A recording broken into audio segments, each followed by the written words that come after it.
You know something that bothers me? Root beer hate. I don't stand for it. I don't know why people hate on root beer so much. At least, I got some friends that do that. I don't know. There's just nothing better than a good old mug root beer. I can get behind some like mild A&W hate, but not mug. Don't diss on mug. Or like Spreechers or something. That's the good stuff in the glass bottles. Dang. Hopefully the audio's working. Maybe someone will get on soon and be able to tell me if that's true. I'll give it a couple seconds. But anyway, for people watching the replay, uh, welcome to my channel. If you've been here before, you know who I am. If this is your first time, my name is Gunnar Lane. I'm a young author. I'm currently working on my first novel. I'm writing it in this. It's a fantasy novel.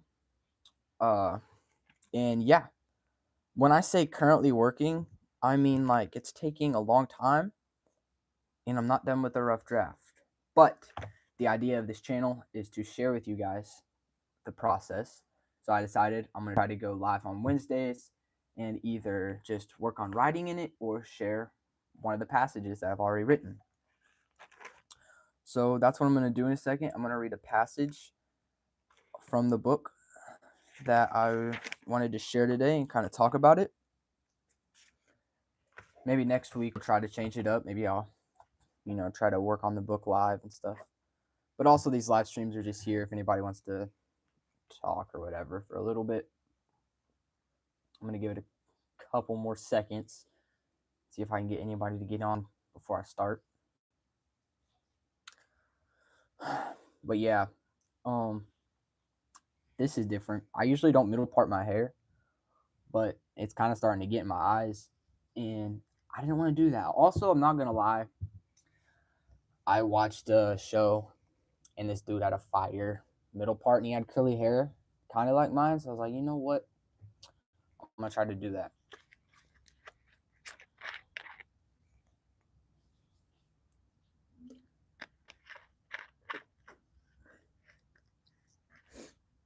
I'll give it a couple more segments, then I'll read the passage. We can start talking.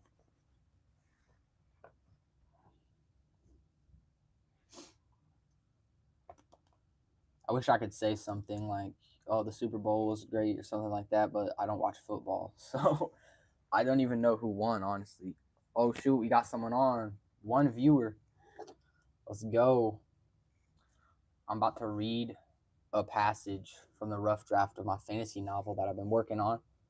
So if you're interested in that stuff, maybe give me like a thumbs up or something. Dang, all right, we got some people on now. Let's get it. So, for everybody that just joined, I was just explaining that I am a fantasy author. I'm not solely a fantasy author, but I've been working on writing for a long while now. And I'm in the middle of writing my first novel. It's a fantasy novel, and I'm currently working on my first draft. So Wednesdays I go live and kind of just read a passage and talk about it, keeping in mind that it is the rough draft, of course, because, of course it needs some cleaning up. Straight Up Nonsense is on here. He said, "Hi, Gun. What's up?" Okay, I had it marked the passage I was going to read. Let me try to find it.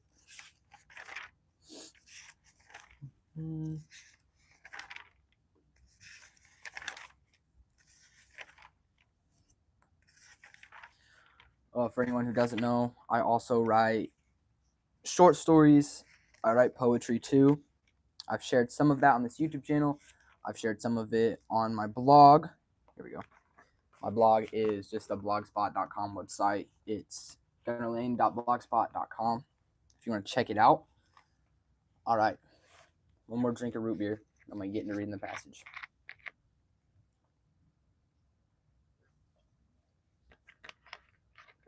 I don't know if you're still on or not. Straight Up Nonsense, but earlier I was talking about how I don't stand for root beer hate. I got some friends that they just hate on root beer, and I don't stand for it. I mean, I can get behind some dislike of some A&W maybe, but not mug for sure. I don't mess with root beer hate. Thank you. He agrees. That's what I'm saying. It's like one of the OG sodas, I feel like Sassafras Root, and you can't switch up on the day once. Mug is fire. I'm telling you. Spreechers though, I like the glass bottle stuff. It makes me feel fancier. All right, here we go.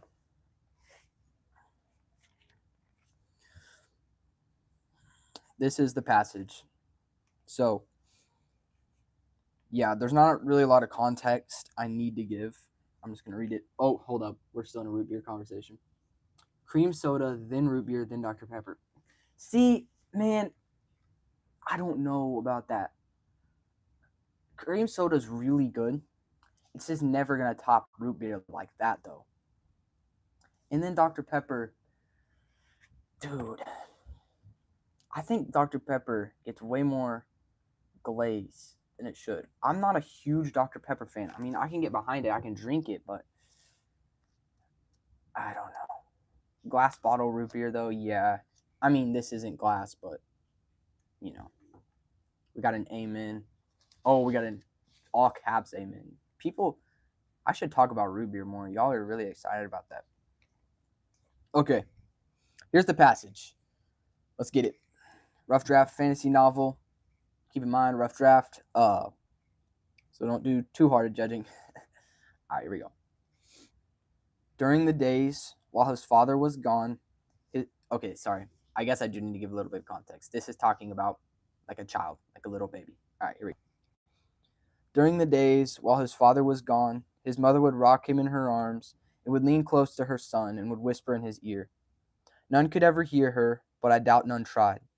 She would then smile and again lean close and whisper. During the nights while his father was home, the boy lay down next to his sleeping mother, and in the dim light of a single lamp, his father would play his instrument. He sat on a stool and plucked the strings to the rhythm of the invisible hand plucking the strings of his heart. The music of this father became the music of the village nights, and through the town the melody was heard by all, but the words were kept secret for the father and son. I'm really proud of that passage. This is at the beginning of the story, obviously, because, like I said, I've just started the rough draft of my novel.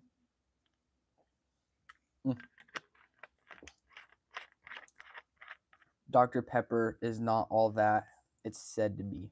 Yes, exactly. That's what I was trying to say. Anyway, back to the story. I'm really proud of that passage.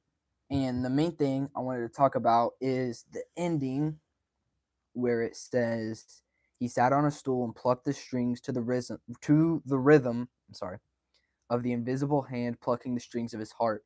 The music of this father became the music of the village nights, and through the town the melody was heard by all, but the words were kept secret for the father and the son. All right, thank you, W passage. Have you released the names of the important characters? I know the names of the important characters, obviously, but nah, we're not talking about them yet. Maybe in a future live stream, we'll talk about them. Thank you. I think it's very poetic too. Thank you. So yeah, anyway, the main part is that ending part where it talks about the father playing the instrument to the rhythm of the invisible hand plucking the strings of his heart, and also that the idea that the melody was heard by all, but the words were kept secret between the father and the son who he was playing to. There's a lot of spiritual significance in this poem, or not this, sorry, it's not a poem, in this passage that I could get into, but the main thing I want to mention, so we don't, go forever on the live stream, is the idea that my book deals a lot with lyrics and melodies. It deals with a lot of songs and songwriting. Now, I am not a musician. I have family members who are really good musicians. I can play a tiny bit of piano, but I'm not a musician. But the idea is that there's a difference between just knowing the lyrics, just knowing the melody, or knowing the full song. right? Um, I don't really know how to fully get into that, uh, or that idea, I guess, right now, because I didn't have a lot of time to prepare for this live stream today. Maybe another time we can explain it more. But the idea is that some, like, the songs in my book, they represent something sacred. Okay. The idea is that, sometimes those sacred things, for one, not everybody's going to understand them. Two, not everyone's going to hear them. Or that's kind of what the idea is, that the melody was heard by all, but the lyrics were only known between the father playing the instrument and the son. It's like that wasn't their space to know the lyrics, but the melody still impacted them. So there's a lot of significance you can take into that in your own life. And then it ties into the story more, which I can't get into a ton of today. But that's the passage I wanted to talk about. I can read it again in just a second. I might try to see if the views will spike up again.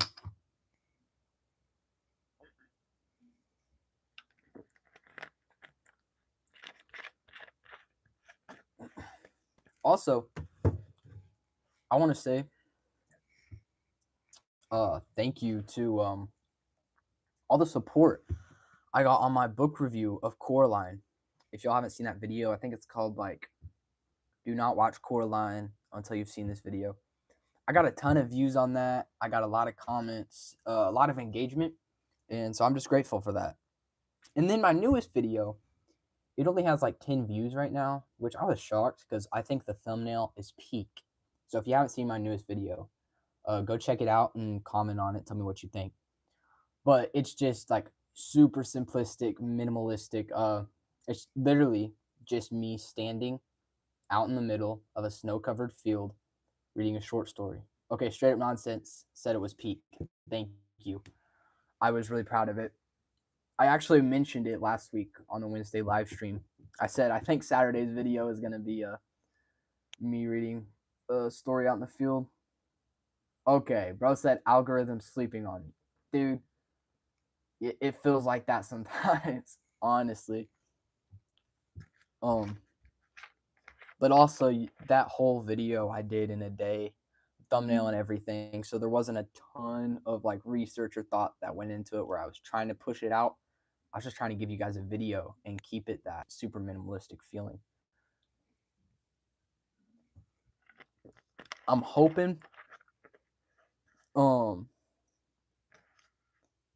legendary YouTube fool for eating lunch.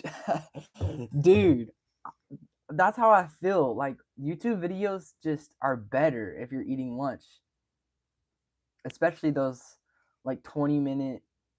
Okay, I know that's short for a YouTube essay, but those 20-minute YouTube essays, perfect for eating lunch. But anyway, what was I saying? Oh, we're getting more views. I'm about to read the passage again to my fantasy book if y'all want to stay. I got to finish my thought though. Yeah, I'm hoping by Saturday what I'm going to try to do is there is a second story to that story I was talking about in my last video, the story I read. There's a second part to that I've had finished for a while. I've read it on a live stream before, but I want to try to make like a B-roll reading of that, like more cinematic, not super minimalistic. I want to try to do that by Saturday, and then maybe then have a minimalistic reading. And then there's one final third story in that same series that I'm still currently working on. I'm close to the end, but I'm not done yet. And then the idea is to make a cinematic reading of that, and then a minimalistic reading of that, and then hopefully have, another idea after that, I guess. I'll still have stuff. Do I have a time scope for the completion of this novel? I would like to give you one, but I can't. If I'm being honest with myself, I can't. It takes a lot of discipline, and I'm gonna be so for real. I haven't written in the novel in a while. Now I do think it's good to every once in a while, write a short story or poem or something. I do need to write in it a lot more, but I can't give a completion for when it's going to be done. So, yeah, that's how it is with that.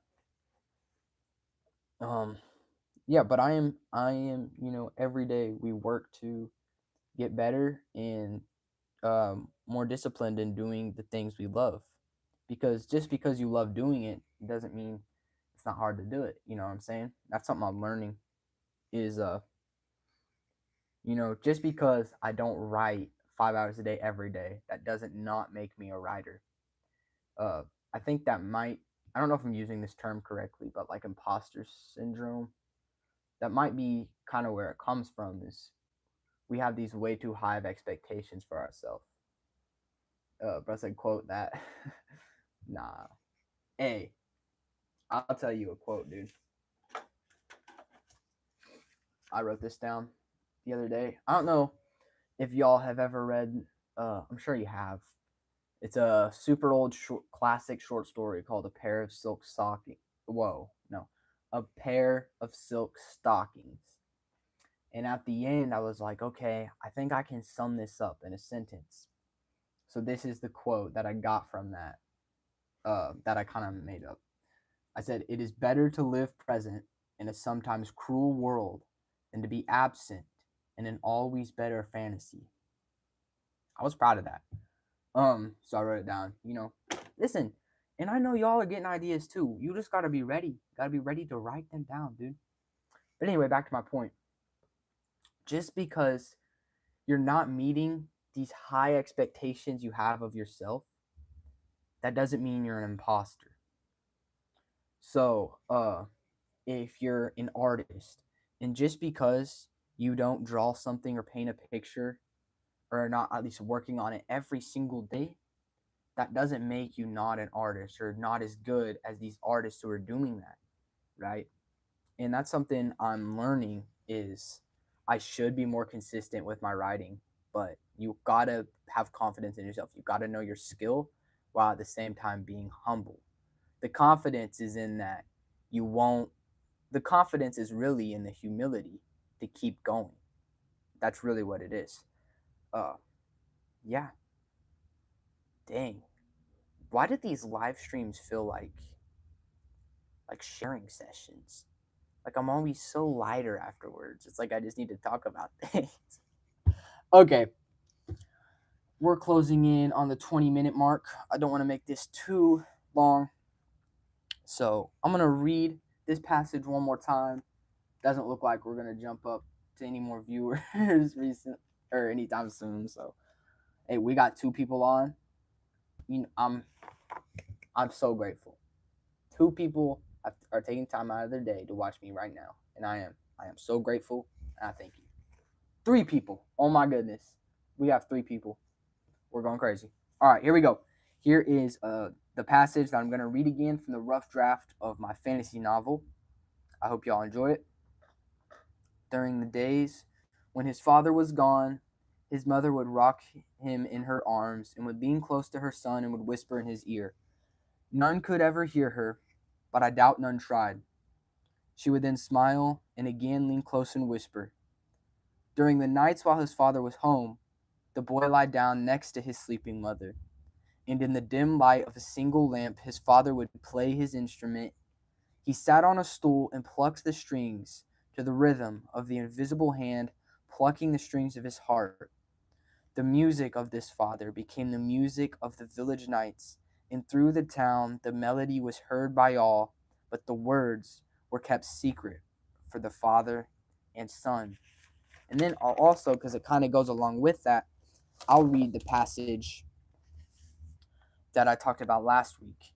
So keep that in mind what I just said. Here we go. Not the music of jesters or wandering drunks screaming into the night, but melodies hidden in a darkness that none understand, rhythms forgotten by all but the birds, unearthed poetry, mined from the very heart of the trees. These were the songs that Jacob sang for the king, and these were the songs Jacob sang for his son.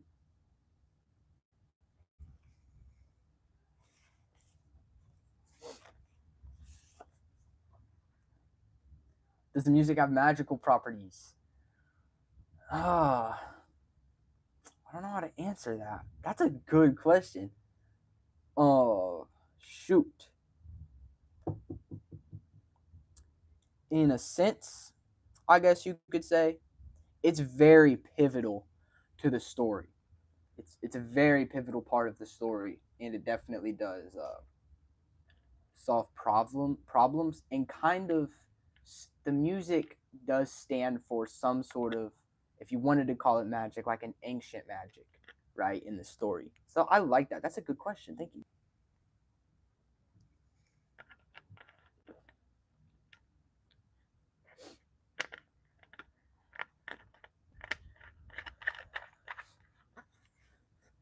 I don't know if they're. I haven't thought about like magic systems a lot for the book because I know a lot of fantasy novels they do that. Mine is more gonna feel like, I guess, it's more poetic than literal, I guess, or more philosophical than literal, as a, if I'm using that term right, as like a fantasy novel. So I haven't thought about like super intricate details like that, or like the tedious details of magic systems and stuff, because it's more of like the meaning in the book. But I understand those things need to happen, so I really appreciate that. I love how C.S. Lewis, this is straight up nonsense. I love how C.S. Lewis used music as a form of magic in the Narnia series. He explained that the creator sang the world to existence. Yes, dude. Yes. I'm gonna be so for real with you. Hold up, let me grab my books. Oh, oh, the dragon lizard thingy came with it.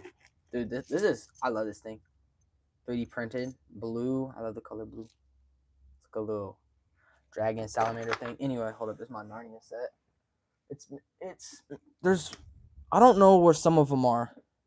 Yeah, some of them are gone. They're somewhere. Oh, but then I also got this that I love. It's like really thick. It's got pictures and stuff. Lion the Witch in the Wardrobe. But I'm gonna be so for real. I've only read The Magician's Nephew and The Lion, the Witch, and the Wardrobe. My brother's read them all. He said they're really good. I need to finish them still. But yes, I do remember that though. I think he talks.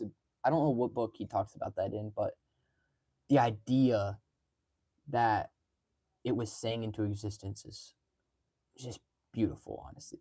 Yeah, it's, you believe it's in The Magician's Nephew? I think so. I like that one. I like how when they were going to the other world, they had to like jump. If I'm remembering correctly, there were like puddles in this place, and they would like jump like through the puddles and like go to the other world. Which also, it just made it feel so much bigger because it's like, where do all those other puddles lead, right? So, but yeah. Right now, I'm reading some Charles Dickens. Hold up, let me grab it.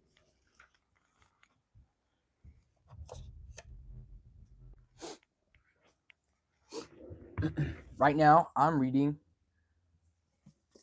Great Expectations. Way different than a fantasy book that I'm writing, but it's good so far. I'm not a super fast reader. Let's see how far I am. I'm 159 pages in. I'm really enjoying it so far, and I got this for Christmas. Shout out to my mom, because this is like beautiful, dude. I love this, and it's got, hold on, let me find it. It's got pictures like every once in a while with quotes. Oh yeah, kind of like this. And then it's got a picture on the back. It's just really pretty. The book is. Is it good? Yes. So far, I'm really enjoying it. Dickens is really, I don't know what the right word is for it. His prose is pretty purple. Excuse me. That root beer is making me burp. His prose is pretty purple. You know, he uses like every single big word he can think of, but I really appreciate it. Are you planning on illustrations in your novel? Dude, I mean, eventually that would be so dope, but I don't see that. I mean, I like to dream big, you know. I mean, that'd be cool. I don't see that happening in like the OG printing. Maybe like in a second edition, I'll release one like a special edition with illustrations or something. I think that would be so cool because I love illustrations, especially if they have color. Like black and white illustrations are cool, but you throw some really nice color illustrations in a book, dude. That's where it's at.